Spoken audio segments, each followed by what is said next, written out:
My name is Jeff O'Keefe. I'm the executive director of Zen Peacemakers International.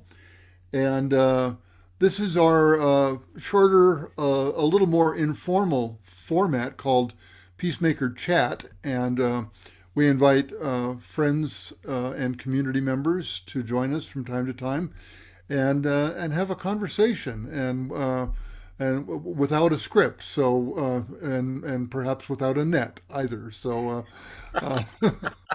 I want to introduce my friend Jonathan Nichols-Navarro.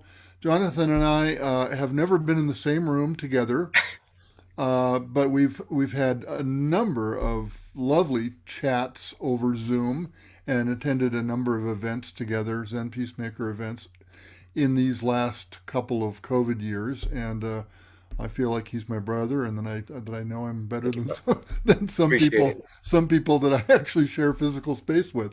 I won't go into Jonathan's extensive resume. Jonathan is an actor on film, television, and stage, and you can go to his website, jonathannichols.com, I believe you are, and I'm sure there's a lot about his acting career.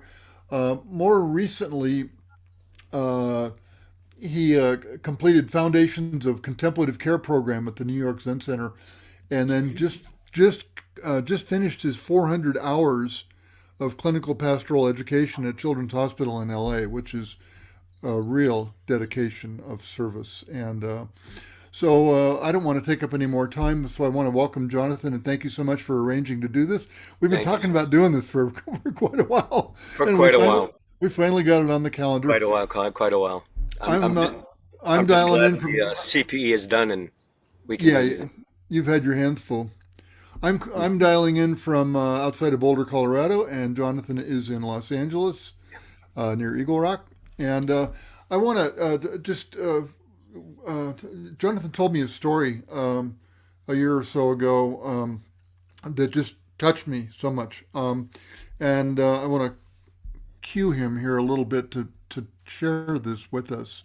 Jonathan was born in Cuba and came to Florida, I believe, South Florida, Yeah, probably, yeah, yeah. as a young person, and then later in his teens, realizing the career path that he wanted to follow, he also realized, given the nature and the complexion of, U.S.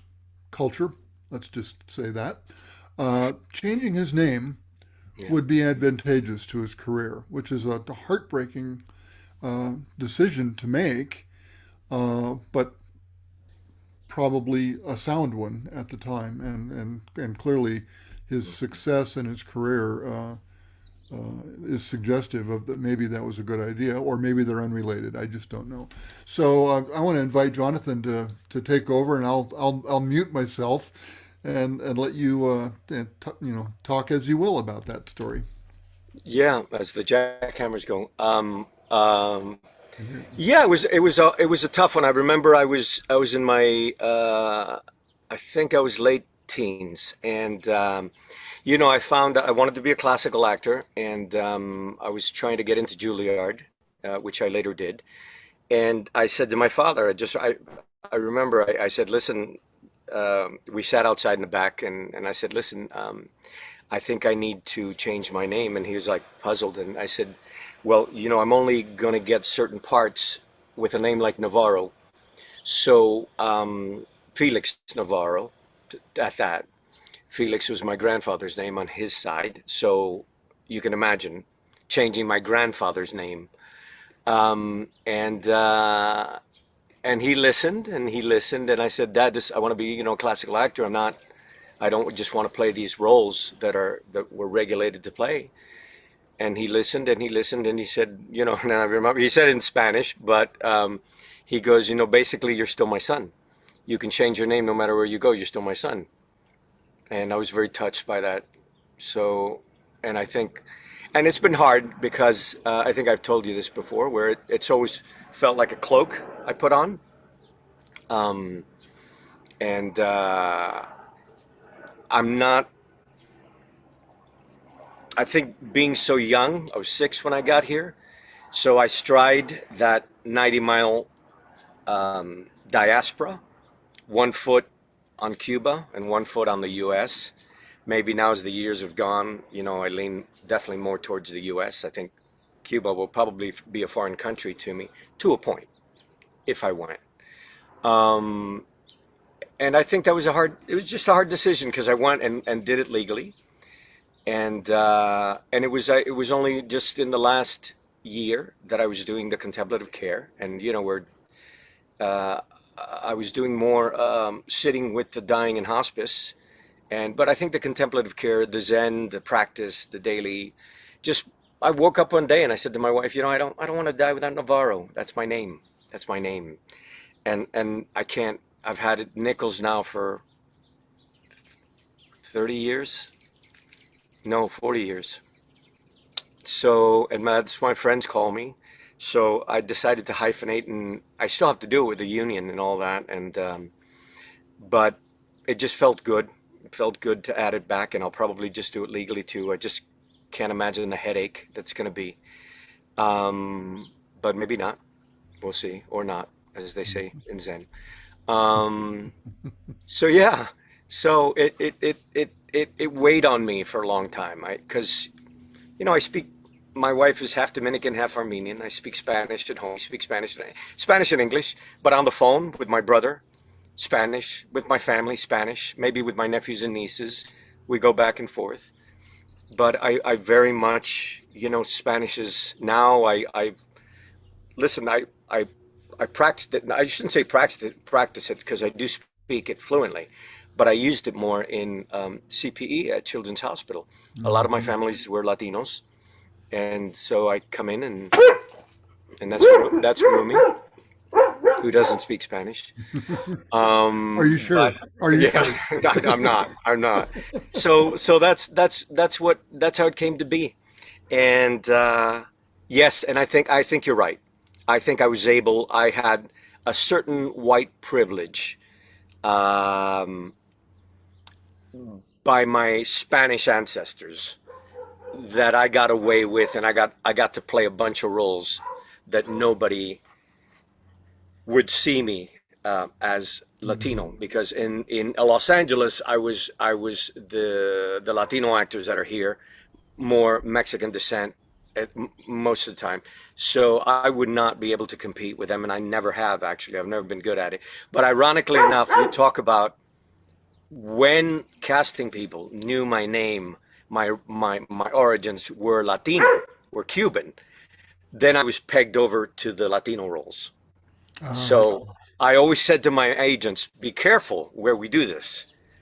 And I remember one specifically who saw me for all these parts. And when he found out there was a great part that came, which I never got, once he found out I was Latino, he only then saw me. So I was put over in a different file. And again, so that limited my. But I was able to do the classics. I was able to go ahead and go to Shakespearean theaters around the country and other theaters around the country and play parts that I would have never played with Navarro. I would have never played. yeah, I would yeah, have never played. They mention the Raul Julias of the world, the unique actors. But Raul Julia had a Latin accent. Raul Julia was a star yeah, yeah. who happened to then, he did great parts on and off Broadway, etc. I saw him several times actually, but um, but I think there's probably more out there than meets the eye. People who completely just became chameleons, changed their names, and then played the game because you had to play a game. Yeah. So yeah. So if I had because I would be offered 5 parts to every one part of Latino. Um, God, it probably even more so. And if you look at my resume, it took a while. And then when I started the Latino character names that I was playing, then it sort of became I got pegged into that. Towards the latter part of my life, I got pegged into that, and I was like, well, life has come full circle. I hid for a while. I hid. Started coming out of the cave. Started coming out, and then, oh, you're out. Oh, you're that. Oh, okay, okay. Now, when you do your name change, do you plan to bring in Felix as another middle name? No, I hated it all my life. Oh, you I did. hated it. I hated it. it's such a lovely word though, isn't it? I know, and a lot of people love it. And I used to be called in junior high school. I was Cat, Felix the Cat. They just call me Cat. And I remember playing basketball, Cat, Cat. Everything. If when I heard Cat, I knew it was my captain calling me. Um, and then Felix the Cat came around. That was awful. Um, yeah, it's funny because it means feliz. It means happy. I know, You yeah. know, and I've been searching for that, and I've been searching for the topic or the meaning of that name all my life. Hmm. And my family would say Felo, which is a small a version of it, Felo. Uh, And my family's in Spain. I just spoke to them, Felo, Felo, Felo. Everybody's Felo. My brother Felo, So I just let that slide, and but I can't ask all my friends to all of a sudden say Felo or Felix. But if they call me that, I'll do it. But I so think I don't know. That's a good question, Jeff, because I actually thought there's a part of me that would love. I always I had a love affair. I loved my grandparents, and they're both Gallegos from Galicia, which is above Portugal, and so that's where my family is. And we talk because I'm always like, hey, I'm going. Hey, I'm going, and then COVID hits.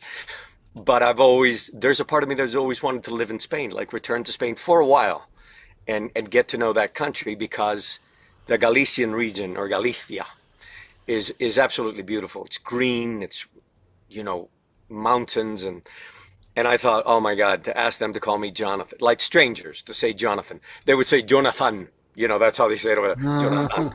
But then my cousins go Felo, and then it turns to Felo, so I just go Felo. Just call me Felo.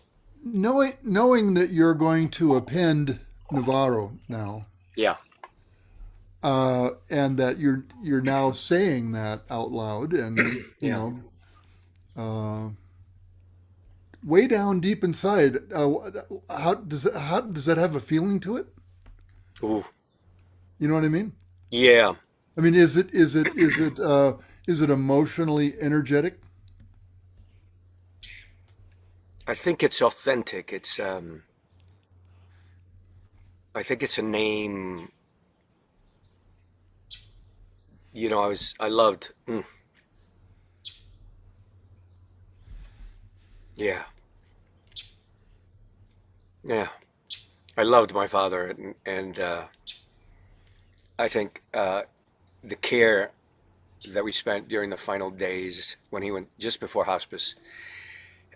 I always had like I always felt that, and I told my brother this because I only have one brother. I said there was a price to be paid for leaving Miami, leaving Hialeah at the time. Actually, we left Hialeah. We were in Miami. But the leaving for the industry, for New York first, and then school, and then L.A. There was a price to be paid. So because it was a double, I was exiled twice. I was exiled as a Cuban, Hmm. and then I self-imposed exile by leaving for L.A. And I never returned, not more than a week. Hmm. And so I missed out on a lot of.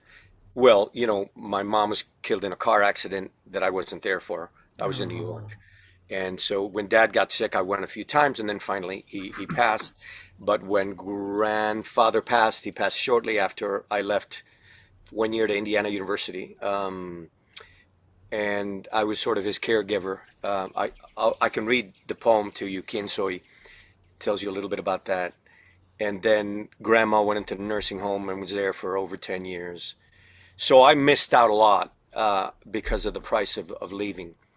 And so my brother, and then he got the brunt of it, as he says, because if mom needed somebody, if anybody needed something, or dad needed something, he was. So I was he always jokes that when I would go back, he was like he would say, Jesus, every time you come home, it'd be like the Pope just showed up, because I would be there for a week, and then my whole family would be like, okay, Monday you're coming. What do you want to eat on Monday? Arroz con pollo. Tuesday it would be a shrimp al ajillo, right? Shrimp with garlic, and then paella would be Wednesday, and everybody would schedule me. I honestly I was like the president. I was like, I short of the parade in Miami. I got picked up. Everybody would show up. They were waiting for me. There'd be barbecues. and I think my brother just like, what was that? But of course, I would always leave and I'd be starving. Little did they know. I remember my Uncle Frank who would put $100. First time he gave me, first time I went to Juilliard, he gave me a London fog coat, Ah, and he put a gotta hundred have that. dollars, right, with a lined, Yeah, yeah. and he put a Zip out hundred dollars in lining. my Yeah. pocket. He put $100 in my pocket, and every time I left, every time I'd go and I'd come back, and I usually twice a year I went to Miami, $100 would go in my pocket. And he was another one that went into Alzheimer's because he was on my mom's side of the family, and so like my grandmother, his mom, and so we lost him. I lost him little by little. Uh-huh. Uh, yeah. So and I was there the night he passed. Uh, Yeah, wonderful. And a la familia. La Familia, And and that's who I carry. That's who I carry. That's what I yeah, believe in. yeah, When all else fails, and most of the time it does, uh, la that's familia. where I go Yeah, for answers yeah. or questions to questions to questions. I want to leave enough time for you to read the poem, but before and this is a little bit of a turn left or right. Mhm. Uh, Say a bit about this last, this 400 hours you did at the hospital. I have to imagine this was just profoundly impactful, and taking the contemplative care program from New York Zen Center into the real world, and now it becomes flesh and blood. Yeah, yeah. Yeah, Um, I think it changed my life in many ways. In the sense that, and I'll see if I can truncate it because it's something that I had. I think my CPE training, the once a week where we meet with other chaplains, was paramount to getting through it. It was really difficult for me. Not so much the suffering. I knew the suffering. I've lived long enough to know that not everybody dies when they're old. You know, and there was a lot of suffering in the room, and mainly talking to the parents. And now you have to imagine 80-85% of my patients were Latinos. So I would go in, and I had a thing. I had a little ritual. I tried to turn as much as I could into ritual, and I would remember the patient's name. I would say his or her name 3 times before I walked into the room, and I would remember the parents, their names, just to see who I would encounter. Usually there was a grandmother or grandfather, but I would remember their names and I would go, "Hi, are you so and so?" And then I look at the mother, look at the father, and say, "You must be blah blah blah."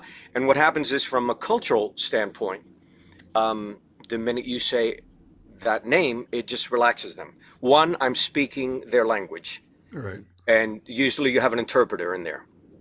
Um, um, I had, believe it or not, it took me, I think it was 7 weeks. They had to give me a test, and they were so backed up in order for me to officially speak Spanish. And I was like, this is ridiculous. It sounds I like it. said, okay, so this is what I'm going to do. I'm going to officially walk in and say, officially, I'm not allowed to speak to you in Spanish. But if you feel comfortable speaking to me in Spanish, let's talk Spanish. And of course, they all said yes. But I sort of prefaced it by getting around the legal. So it's like, later the test, and my CPE boss said, "My God, you had like one of the highest grades." And I said, "Of course I had one of the highest grades. I've been speaking it for 62 years. Come on." It's my native But language. it's my language. It's my native language. So it was a little bit of, it was a comedy of errors. But anyway, I would walk in, and basically you are a counselor, not so much to the kids, some to the kids, but to the parents. And the difficult, I wanted a bodhisattva vow. I wanted to go in and say, this is not about me, and it's still not about me. It's about them. How do I alleviate suffering? I can't take it away. They're not broken. I'm not fixing. I got all the tricks of the trade in my pocket, right? Mm. I'm armed. I put, you know, my armor on, my bodhisattva armor on, right? I know it's not happening to me, so I have to give distance so that I can go to the next room and the next room. And now you're seeing between 15 and 20 families a day. And the one thing that I didn't expect was that I would have to say prayers and say Catholic prayers, which is my upbringing. Mhm. And I felt absolutely untrue, hollow to who I am. And no, and I, it took all my acting, which I thought was a disservice to those families, to say something that I didn't believe in. Yeah. Because I don't believe in God. I haven't believed in God for a long, long time. And Jesus is a prophet, a wise man who said very wonderful things. But to say an Our Father or to say a Hail Mary cost me every day more and more. And I was trying to find, literally, Jeff, I was trying to find a play. If we played football, I was Yeah. trying to find an end around, Yeah. right? To how can I, and I was like, it's not about me, it's about them. But then you still have to utter the words. Yeah. And my godson, in his little wisdom, said to me, wow, it seems like it's taken all your talent as an actor to act the chaplain. So not be a chaplain, but act the chaplain. Because it's costing you to be Jonathan, Felix, whoever, Yeah. to say words that you don't believe, but you have to Yeah. make them believe because they're in their hour of need. They're in pain and suffering, emotional pain, physical suffering, emotional suffering to their kids, and I felt like a fraud, and that was part of why I said, I'm going to hold off on the MDiv, um, because Maybe explain what that is. No, oh, the Masters of Divinity. I was y- accepted to the Masters of Divinity program at University of the West out here, the yeah. Buddhist university that I was going to start last Monday. And I was also accepted at Union in New York, Columbia. And I just postponed them both for a year. Um, because I don't know if this is what I want to do. I, I did this. I did this. And this is where it really bothered me. And I couldn't get around it because, and I spoke to other chaplains who, to a point, right? But at least if you're Christian, you're in the ballpark. You're playing the same league. I Yeah. wasn't even playing in the same league. Yeah. I see that. Yeah. So, I'm an atheist, whatever you want. Okay, I'll give you agnostic, maybe, humanist, Buddhist principles. I can't even say I'm Buddhist by Tibetan, their gods, but the precepts, absolutely. But we're all, a combo of things. But I imagined being in their shoes, let's say being Catholic, and somebody coming in who doesn't believe in God and saying the Our Father, who doesn't believe in Our Lady of Guadalupe and Hmm. saying the Hail Mary, and then talking to them, bearing witness, hearing them, and then the sign of the cross. I had holy water with me. I had the Catholic book of prayers. Yes. So I never did a baptism. I could have. Um, Yes. I asked a couple of times. I said, "Can I just witness it?" Because to me, it was a sacrament, and I didn't want to do it. I just didn't want to do it. And they were great. They were like, "If you don't want to do it, But I could have done last rites. I was called several times I see. Yeah. um, Yeah. uh, because you have the beeper, and if anything, I always like, Mom, Dad, please, not last rites, because I felt like a fraud. And Yeah. and to the question being, if I was the parents of that child and somebody came in who wasn't of my faith and said a prayer to God, who didn't believe in God, I'd be angry. I think I'd be angry.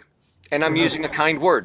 Yeah. Yeah. Yeah. So I won't put out over the internet what I really want to say right now. Well, So, thank you for sharing that. We've got we maybe have 10 more minutes, okay. and I'll let you decide here. There's probably there's a couple of topics. One is to read the piece that you've got, or if you'd prefer to talk about Isan Dorsey, we know you did some work there recently. But I don't think we have time for both. So I hate to Pick put one. you on the spot. Pick one. You're the boss. I'm the boss. Talk about Isan Dorsey. Okay. So Isan was this amazing man who lived many lives, and I was always touched by the life he led. And his the street Zen was part of our reading curriculum of the training at New York Zen Center.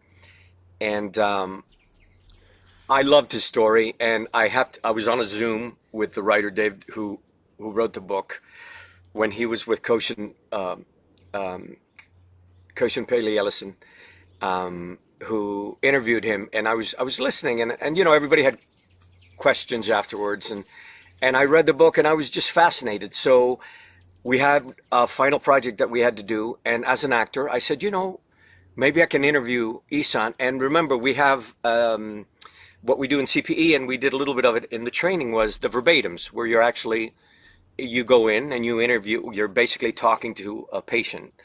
And then you have to remember what you said, what he said or she said, and you write it down, your feelings about it, et cetera, et cetera. So I did a version of verbatim, only it was more of an interview. And I did it as if Isan, we were zooming through the ethers. You got some light here. Hang on. There we go. I feel like Moses is in the light. Just so everyone knows, if I could just interject here, when you did this, Isan had passed away. He's passed a long time ago, He was 79, I think it was. a Zen priest. He was, sorry. So he was a gay man who went into the Navy. He was kicked out of the Navy. He grew up Catholic. I believe Santa Barbara area, and then he moved to San Francisco, and he was a drag performer. He did all kinds of drugs at the time. He lived his life openly. I think there was nothing apologetic about his life, and so he met Suzuki Roshi, and just he talked about in his book how he couldn't understand sometimes what Suzuki Roshi was saying, but that he went to the lectures anyway. And he became a disciple of Suzuki Roshi, and then became a Zen priest, and then, death, as he calls it, death came and knocked on his door. I'm trying to get that sun. Death came and knocked on his door. I feel like rays of light are. Is that you, Isan? Is that you? That's him. Rays. He, death came and knocked on the door. Hartford Street Zen Center. At the time, I believe it's that, and he opened it, and a patient with AIDS, and they basically, put a cot or a bed, and that's how it started, and then men and women started coming in, and they rented the space next door, and ultimately, I believe, bought it, and created this hospice that's still there, that has served men and women to this time. So long after his death, he's been helping people, and He's still serving. Yeah. he's still serving. He's still serving, and I was really just touched by the life he led, and the service. So I reached out to old friends of his, people that knew him, and then one connected me to another, to another, to another, and then one sent me a photo, and another one sent me a story, and I put together an interview. And most of what he says, I've just paraphrased slightly, just for the sake of respecting the written copyright. So, but I just paraphrased a little bit of it, and but it's what he said, and then I added a few things. But I just wanted to get the spirit of contemplative care and the spirit of what he thought about at the time of caring for AIDS. And then he passed at the very center that he created. And So for anyone who's interested, the output was a short film, right? a short film, yeah, it's a Like 12 minute. this, yeah. And you were playing yourself, and you Right, were playing Isan. right, right. Yeah, I saw it, and is it something that people can view somewhere? Is it posted Yeah, yeah. I think the link is there, and it's open. I've got it on your uh, website? on my website. Yeah, it's one of those. Not my website. It's um, I forgot what it's there. It's there. You can go. It's where I keep all the videos. Um, uh, Vimeo, Oh, it's on Vimeo. Okay. Vimeo. It's on So Vimeo. if we go to Vimeo and just look for Jonathan Nichols, Yeah, it should. It should. I think the link is there, and at the bottom of the page, okay, I think it was added, and yeah, and it's about 12 minutes long. And I basically what I did was, you saw, I did, I and I had my loved it. beard and I had hair at the time, and so right, I think it was in April I shot it. I shaved my head, shaved my beard, and then played Isan. The irony was I had to get all the questions as Jonathan. So I did three versions of it. So I got everything and the reactions to what Isan was going to say. So I rehearsed it with my wife so that she would ask me. And then I got to play Isan. And the moments in between the beats are the hardest thing. And Yeah, then you had to measure it exactly. I couldn't deviate because the only way you could put the two people on Zoom was it had to sync up. And then I gave it to a young editor who's from USC and he put it together. And when we go to a single shot, that I couldn't sync it. It yeah, couldn't sync. yeah, So I tried most of the questions and answers to be at the same pace. Once I nailed it like a rehearsal. You right. you nail it, you rehearsed it, and Isan was Isan, I was myself, and but I couldn't deviate then from it Wonderful. because then, and especially Isan then had to perform to me because by that time I was on tape already, and so Isan had a limited space to if I wanted to be in the same shot. Does that Well, make sense? I just got a message here. My friend Jim put the link to the Vimeo Thank you, Jim. up on Facebook Live. So, Yeah, thank well, you. we have come. This went by really quickly.